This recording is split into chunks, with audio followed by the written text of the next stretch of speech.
Well.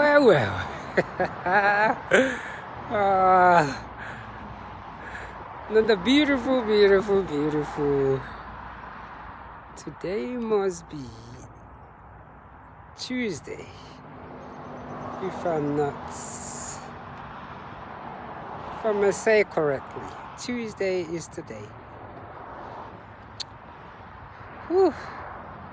So I am actually about how many hours into my day right about now? Whew. Maybe like 9 hours already.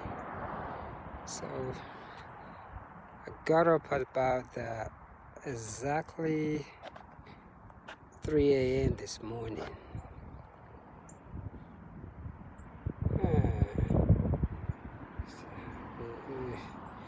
Yeah, about that 3 a.m. this morning is when I got up. 3 a.m. I was a little late today, the way I look at it.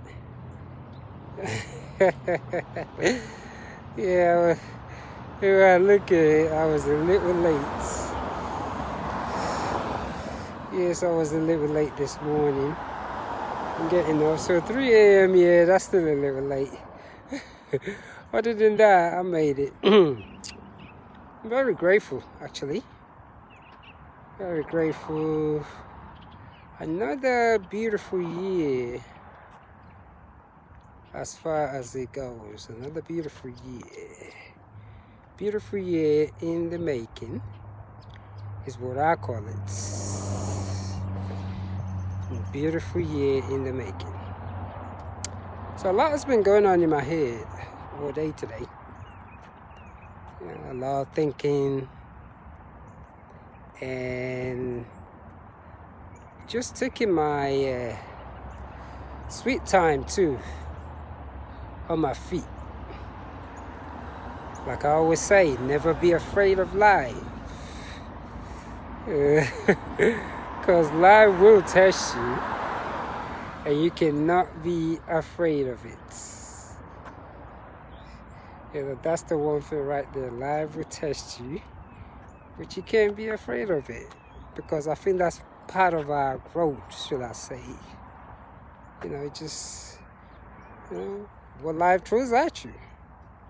Sometimes it's just part of the growth, and how to deal with it sometimes can be difficult, but there's a way around it.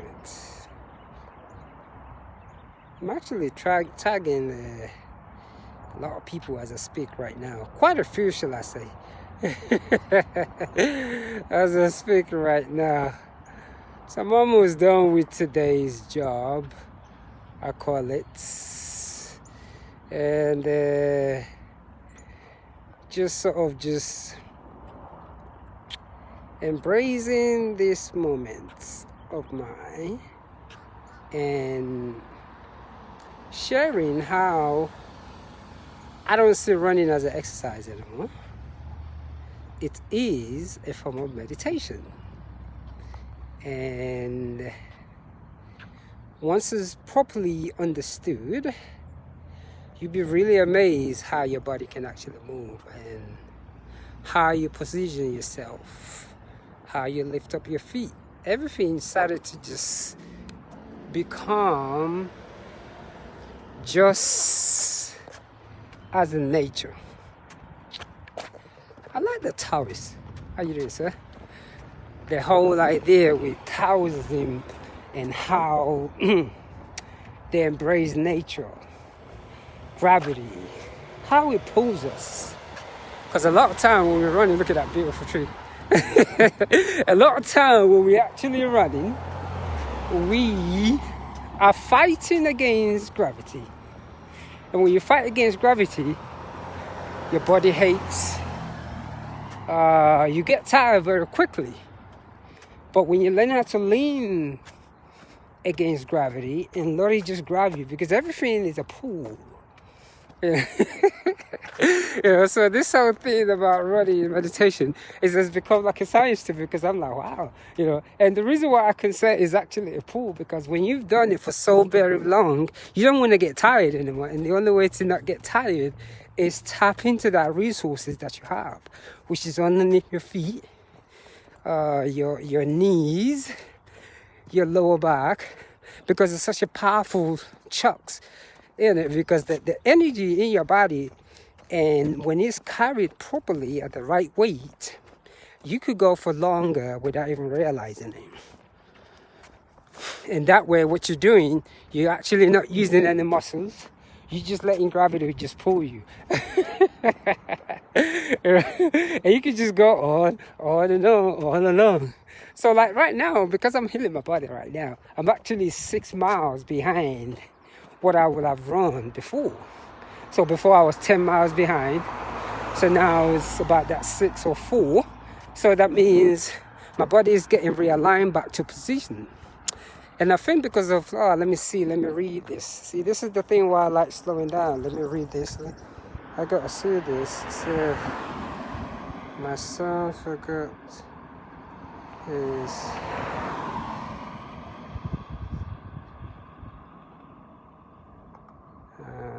blood and regular skirt consistent. Oh, I like that. You know what, let me actually get in here. Oh, okay.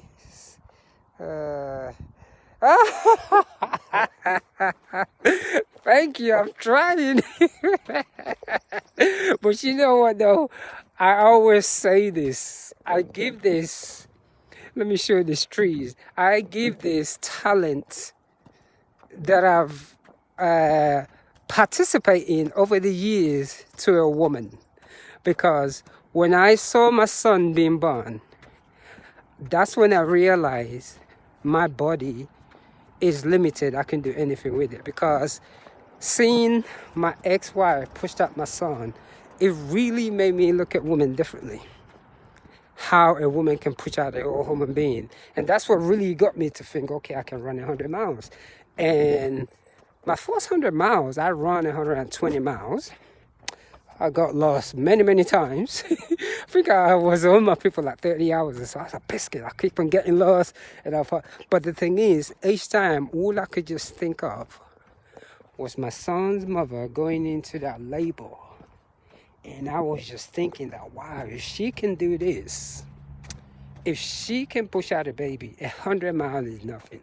I kid you not, that 100 miles that I did, my very first one, I even took a nap while I was running. That's how determined I was. It's so crazy that you could take a nap and let gravity pull you.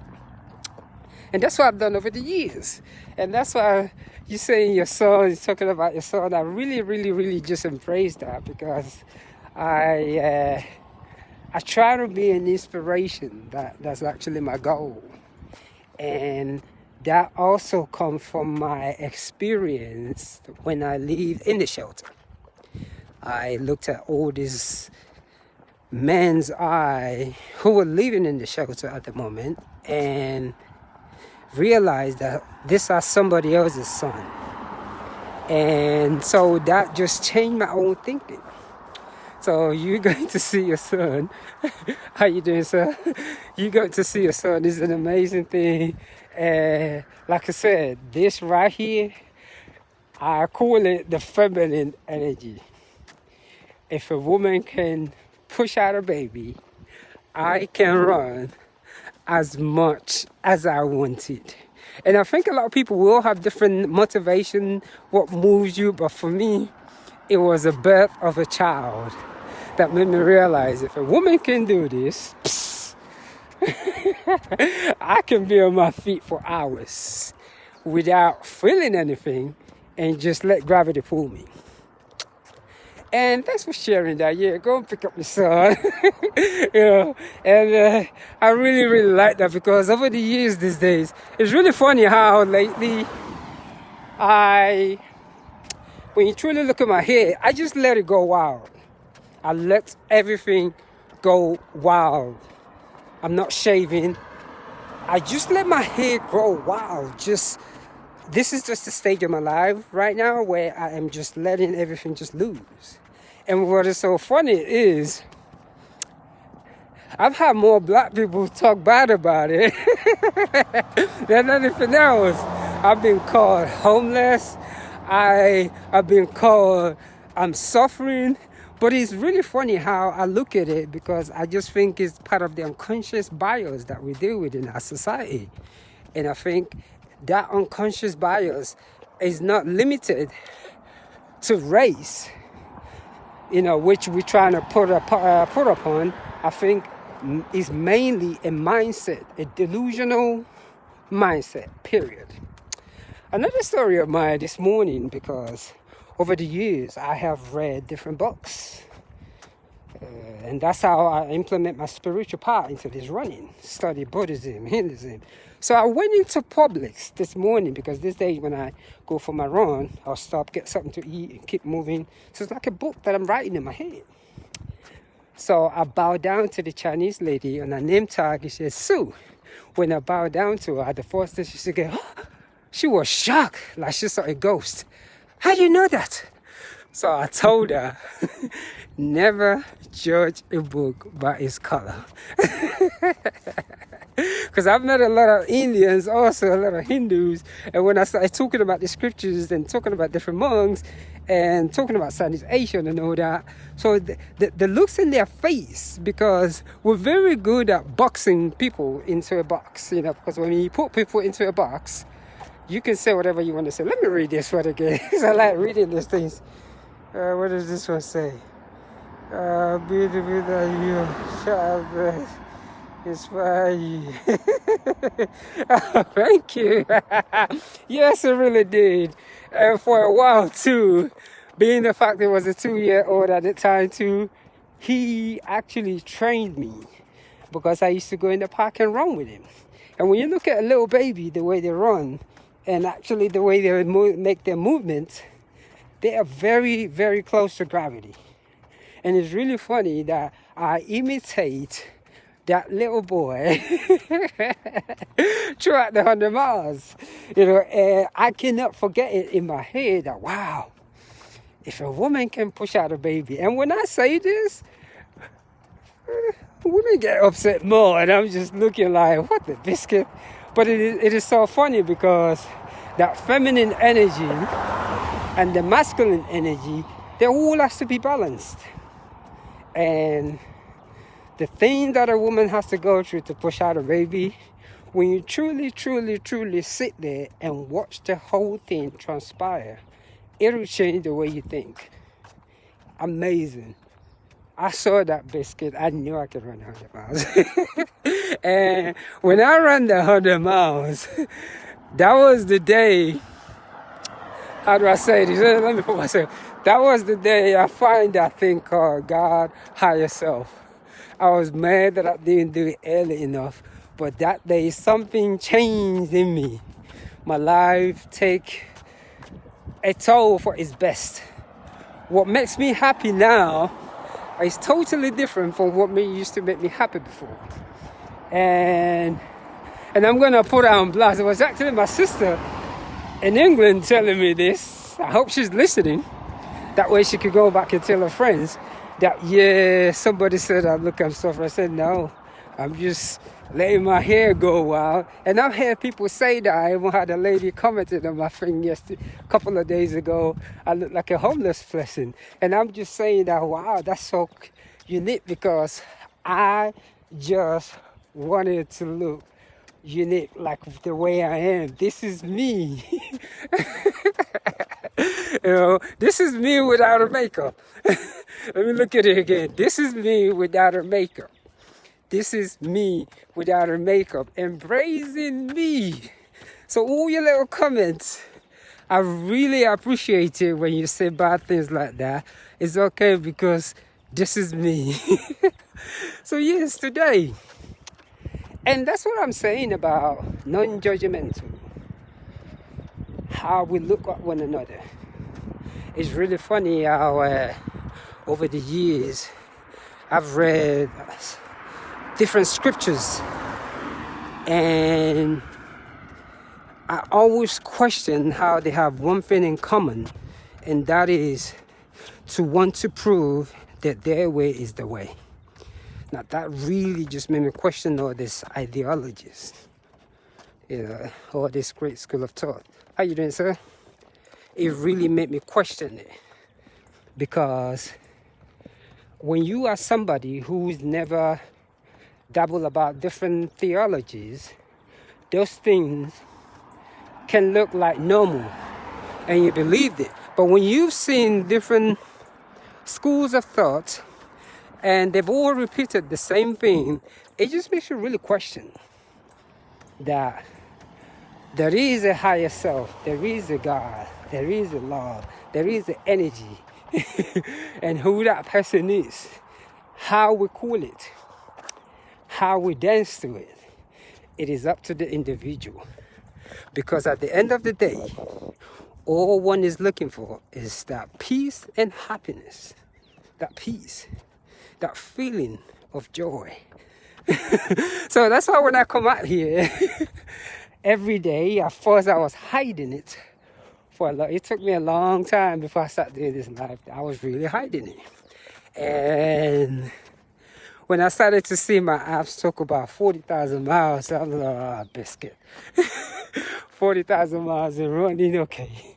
It's time to start running my mouth. So today, non-judgmental. Never judge a book by its color. Because I was seeking, I wanted to know who I am, truly and fully. I read every single text, spiritual books that I could put my hands on. I studied them diligently. I used my educational background. This time I focused even more, because before we used to pay to go to college, that's what we all did. But to actually study for your own self, that requires discipline. And that's why I understand the word education, because certain people just don't have that discipline to be able to study. If it wasn't for education, most people would not even pick up a book. It's just, because some are just lazy. And the good thing about education is, even though when you graduate and all that, most people think that's the end of it. But in reality, it's just the beginning. How you doing? Because that thing never ends. You're always learning. So today is all about non-judgment. My sister in public made me smile today. When I said namaste, the way she reacted, I was really amazed. But the first thing that came out of my mouth was, never judge a book by its color. Yes, that is true. Mindfulness is everywhere. Mindfulness is not just in the Eastern philosophy or Western philosophy, because anytime somebody talks about mindfulness, he or she has to be from India or China. But the truth is, mindfulness is everywhere. Anybody can decide to study these things and be off of. And I think that's the reason why a lot of people, it's very hard to take someone like me serious, because the unconscious bias. I will hear people tell me, oh, you sound like Sadhguru. So, well, if I sound like Sadhguru, why are you going to see Sadhguru? Come see me talk. Because I hear that a lot. That, hey, let me show you something. Because I'm talking to someone and we're debating and we're having a great conversation, and he will pull up a YouTube. Yeah, you sound like Sadhguru. Go listen to him. So I'm sitting there thinking, well, you just listen to Sadhguru. The only thing is, his name is Ade. He's African descent. And the subconscious mind, you were thinking, no, he's not supposed to know that. Because the first thing that this lady asked me today was, how did you know? And I think a lot of people just do that, because especially when you have an Afrocentric background, it's almost like we're being categorized. Because the way I've lived my life over the years, you want to debate about Jesus, his love, you want to talk about the Bible scriptures, hey, let's go for it. You're a Jewish brother, you want to talk about the Torah? Yes, we can do that. Because in each one of these books, I have taken something with me. Hey, the Quran, yes, let's go. I have taken someone with me, where I embrace Allah. You want to bring out the Bhagavad Gita. Krishna is there. So all those things, when you begin to really understand it, it just really transpires your life to a different meaning, and you start to look at things differently, and you start to understand science even more, and math. And that's what I was just thinking of today. And my emotion for today is coming from non-judgment. And as you can see lately, I've just really run full time. So I've been up since about 3 o'clock. That's the time that I get up. It's been at 2:30 in the morning. Like to do the yoga, the meditation. And I say this, the sitting asanas is one of the hardest things that I've ever done, because to be able to sit cross-legged and ignore all the pain that comes into the body, that thing can be extremely tough. And the one thing about meditation is, if you are looking for a quick way to go into the zone, it's just not going to happen that way. Because those are just marketing tools for you. Because a lot of time when you first started meditating, your first 10 to 8 months, your mind, it's just not going to sit still. So when you hear other people talk about, I use this, no. Because it's different for different individuals. I call meditation a kiss, because it's how you kiss somebody. So the first couple of times when you're meditating, your mind is just not going to sit still. Absolutely. Because sometimes it might take 6 months, and that 6 months is your beginning. So a lot of time it might take 2-3 years before you really start to sit into it. So because a lot of people have been promised that you could do a couple of months, so the frustration. So meditation, plain blank, is extremely easy but extremely hard, and it requires discipline. And at the beginning, it's okay when your mind wanders. So let me just leave it like that today. At the beginning of your meditation, however you do it, it is okay if your mind wanders. Because sometimes we watch movies and you see a guy tap someone with a stick and say, sit still, that's how you do it. No, it doesn't work that way. Your mind you can't really shut your mind down. That is possible, and I'm a living witness of it. But it's just that it takes longer than you think. It's just like having a baby. You gotta wait 9 months. Nature, man. It's just like when you grow a tree, when you grow an apple, when you grow your food. You gotta wait for that time before it grows. See, as you can see, I'm strolling right here. How you doing, sir? So that's just the way it is. So let me pick up this feet a little bit. That's what I'm thinking of today. As I'm strolling right here. And I'm gonna say, it's a Tuesday today, and tell your son I say hello. Thank you, and one love.